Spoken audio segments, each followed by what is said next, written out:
প্রিয় ছাত্রছাত্রীরা, Bangla honours semester 6 DSC A3 অর্থাৎ প্রফেসর শঙ্কু সজারুর কাটা এবং সব ভুতুড়ে গ্রন্থ থেকে কোন কোন প্রশ্নগুলো করে গেলে তোমাদের 2024 সালের পরীক্ষা একটা সুন্দরভাবে দিয়ে আসতে পারবে, একবার ঝটপট দেখে নাও, খাতায় লিখে নাও।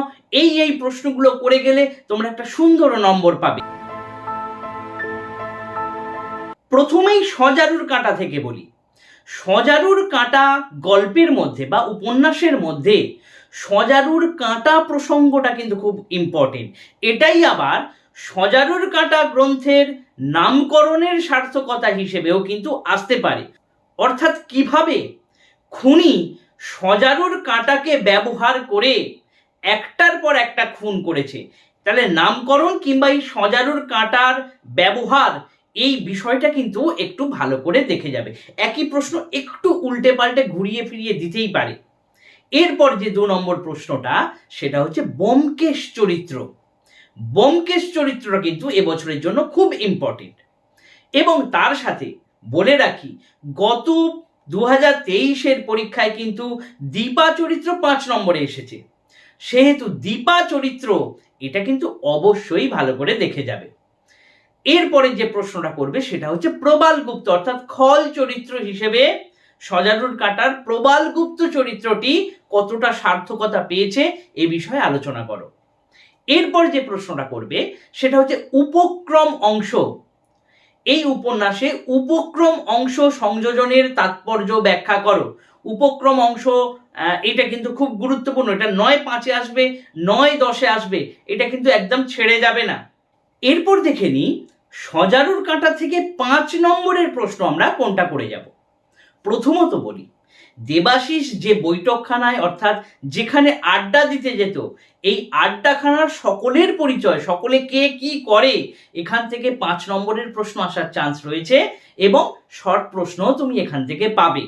যেমন এখান থেকে বলতেই পারে যে সিনেমাতে বা চলচ্চিত্রে যে অভিনয় করতো তার নাম কি, খেলোয়াড় তার নাম কি ছিল, এই ধরনের প্রশ্নগুলো কিন্তু আসতে পারে। এরপর 5 নম্বর এখান থেকে করে যাবে দীপার বাড়ির যে রক্ষণশীলতা এবং তার পিতৃ পরিচয়, কে কোথায় কাজ করত, এই বিষয়টা কিন্তু কেন দীপাকে এত রক্ষণশীলতার মধ্যে রাখা হয়েছিল, কেন কিভাবে, সেই বিষয়টা কিন্তু প্রশ্নে আসতেই পারে। তাছাড়া এই উপন্যাসের মধ্যে যারা যারা খুন হয়েছিল তাদের পরিচয়টা দাও, এই প্রশ্নটা, এবং কখন কি খুন হয়েছিল এই বিষয়টা, এটা কিন্তু খুব গুরুত্বপূর্ণ।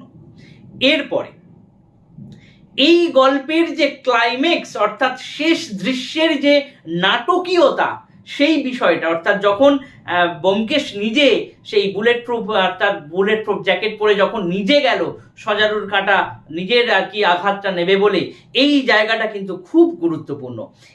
এছাড়া এখান থেকে 5 নম্বরের প্রশ্ন তোমার অসুবিধা হবে না। উপন্যাসটা ভালো করে আমি জানি তোমরা পড়েছো, পড়া থাকলে যেখান থেকেই আসুক তোমরা সুন্দর করে লিখতে পারবে। তাহলে এই জায়গা থেকে বুঝতে পারলে। এরপর চলে যাই প্রফেসর শঙ্কু থেকে। 4টি গল্প অবশ্যই তোমাদেরকে করে যেতে হবে। সেটা হচ্ছে বোমযাত্রীর ডায়েরি, একদম 100% করে যাবেই যাবে। এছাড়া মহাকাশের দূত, খুব ইম্পর্টেন্ট। এর সাথে করে যাবে আদিম মানব, প্রফেসর শঙ্কু ও আদিম মানব, এই গল্পটা ভালো করে করে যাও। এবং ম্যাকাও, প্রফেসর শঙ্কু ও ম্যাকাও, আমার মনে হচ্ছে এই 4টে গল্প থেকে একটা গল্প তোমরা বড় প্রশ্ন হিসাবে পাবেই পাবে। যদি না পাও, সাপোজ আমি বলে যাচ্ছি, যদি না পাও তাহলে কিন্তু 5 নম্বরে তোমরা পাবেই পাবে। যেমন মহাকাশের দূত গল্পে যে মহাকাশের দূতের যে বার্তাগুলো, এটা কিন্তু গতবারে এসেছে, তাই এবারে ওই বার্তা হিসেবে আসবে না হয়তো। মিশরে প্রফেসর শঙ্কুর যে অভিযান, সেই অভিযান কতটা দুঃসাহসিক হয়েছিল এই বিষয়ে আলোচনা করো, এটা মহাকাশের দূত থেকে আসতেই পারে। কিংবা ম্যাকাও গল্প থেকে ম্যাকাওয়ের চরিত্র বা ম্যাকাও কিভাবে প্রফেসর শঙ্কুকে রক্ষা করলো, এই বিষয়টা। এবং এখান থেকে 5 নম্বরে গজানন তরফদার চরিত্রটা কিন্তু 5 নম্বরের অবশ্যই করে যাবে। কিংবা এখানে এইভাবেও প্রশ্ন আসতে পারে যে প্রফেসর শঙ্কুর কাহিনী অবলম্বনে যে কোনো 2টি খল চরিত্র হিসেবে বলো, তাহলে এখানে গজানন বলতে পারো বা অন্যান্য যে কোনো ক্র্যাক বলতে পারো, যে কোনো বলতে পারো। এর সাথে করে যাবে প্রফেসর শঙ্কু ক্যারেক্টারটা করে যাবে। তাহলে আমি বিষয়টা আবার বলে দিচ্ছি, 4টে গল্প থেকে বড় প্রশ্ন অবশ্যই করে যাচ্ছ। সেটা হচ্ছে কি কি বললাম, বোমযাত্রীর ডায়েরি, প্রফেসর শঙ্কু এবং ম্যাকাও, এর সাথে করে যাচ্ছ প্রফেসর শঙ্কু এবং আদিম মানব এবং মহাকাশের দূত।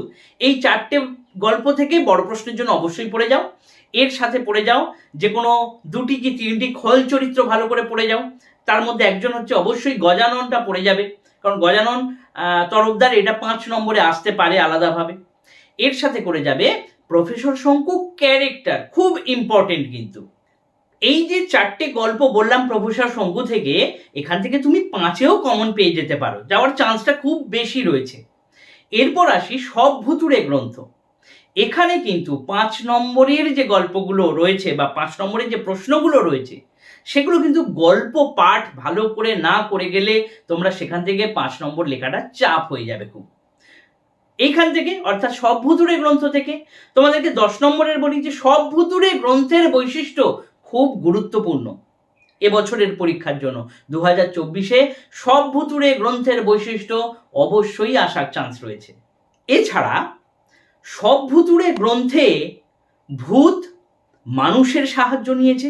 তাহলে কোন কোন গল্পগুলোতে যদি ভালো করে দেখো ভূত মানুষের সাহায্য নিয়েছে, যেমন দামু কাকার বিপত্তি, এইরকম 2-3টে গল্পকে নিয়ে তুমি অ্যান্সারটা নিজেই তৈরি করে নেবে। ভূত কিভাবে মানুষের সাহায্য নিয়েছে, আবার এটাও প্রশ্ন আসতে পারে যে মানুষ কিভাবে ভূতের থেকে সাহায্য নিয়েছে, সেটা সব ভুতুড়ে গ্রন্থ অবলম্বনে আলোচনা করো। তবে বলে রাখি, একটা গল্প দিয়ে যদি বলে দেয় যে একটি গল্প অবলম্বনে আলোচনা করো, তাহলে ঠিক আছে, ওয়েল অ্যান্ড গুড।